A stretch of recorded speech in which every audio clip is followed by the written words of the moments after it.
Hello. Today we're going to be looking at history in the landscape and using sources to help you find it. I'm going to be taking you around the countryside near where I live, so you'll have a look at that. In particular, we're going to be looking for ghosts, but perhaps not the sort of ghosts you're expecting. The starting point is an excellent article written by Professor Ian Rotherham, who was not a historian per se, but an expert in environmental matters. In this article, he writes about the ghosts of lost trees, also known as shadow woods, which are relics of former, possibly ancient environments. I live in mid-Wales, towards the west of the UK, in a part of the country that is very rural. Looking at this Victorian Ordnance Survey map showing land behind my house, you can see scattered trees. These are the sorts of remnants Professor Rotherham writes of. Something else caught my eye while I was looking at the local detailed Ordnance Survey map. Have a look. It's the semicircular bend in the fence to the right of the word elm near the top of the map. Here's a closer view. Why is that bend there? What is the reason for it? Does it mark something that used to be there? Let's go and have a look and see if we can see anything. We've come up a track that leads to a farm. Over there the land is called the Severn Valley. The River Severn rises in the hills that you can see in the distance, about 20 miles away. I can just see a little bit of snow on the top of the hills over there, very distant. We're going to continue up here and our destination's further up the track. We are beyond the farm now and turning, there's the site. One of those trees might be the elm. We are a little bit closer now and you can see the hedge turning to the right in front of the tree. I've brought us up onto the actual site and you can see there's some sort of earthwork here. There's no masonry at all, but it's very bumpy, so something was here.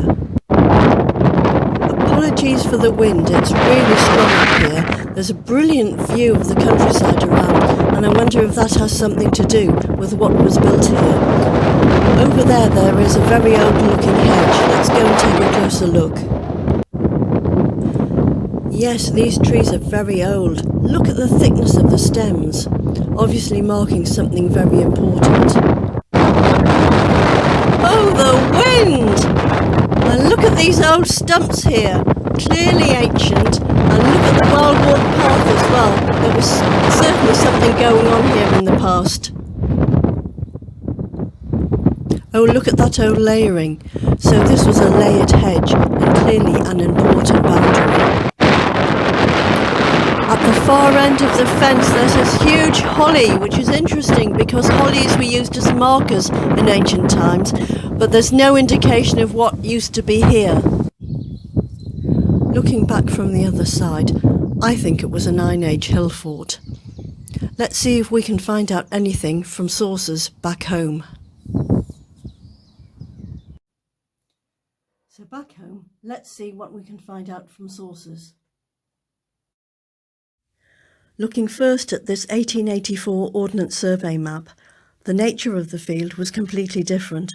The bumpy bit was wooded and fenced off, and the field to the south of it was rough pasture and gorse. Where the holly was, where the word Pennant is printed, was also gorse, so the gorse we saw today is a ghost of the past. The most outstanding feature is the dotted line running north to south. It's a parish boundary, so no wonder it was so prominent. It marks the boundary between my parish and the adjacent one. This is a tithe map. Like the 1884 Ordnance Survey map, it is available online and is a representation of landholding from the 1840s. It shows that the plot of land was wooded and fenced off then too. Other tithe documents, and here the original has been transcribed, show that the field had a name, Bank Cyfylan, which has two possible meanings, tree stump bank or woodcock bank, so the name doesn't help us deduce anything about its previous use. I've taken this photo of the site from a neighbouring hill, and you can see there appears to be a platform, so there could have been buildings here once. The Archwilio website gives information about historic sites in Wales.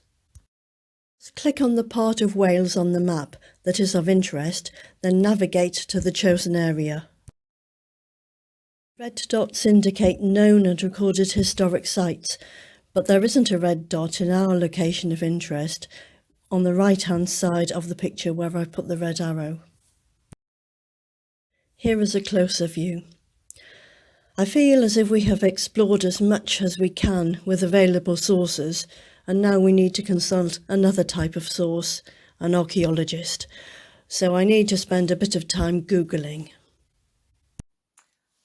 A number of weeks have gone by and I've been corresponding with Dr. Kate Waddington of Bangor University. Dr. Waddington is an expert on Iron Age hill forts, and she isn't convinced that what I found is such a hill fort. She points to the bumpiness and the very steep slope and says that that is not appropriate for an Iron Age hill fort. I've taken another photo. Let's have a look.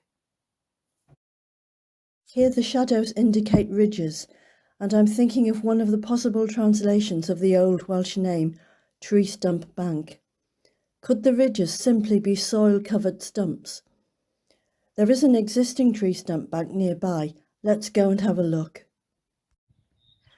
Could tree stumps, such as these, when covered, produce ridges like the ones on the site in question?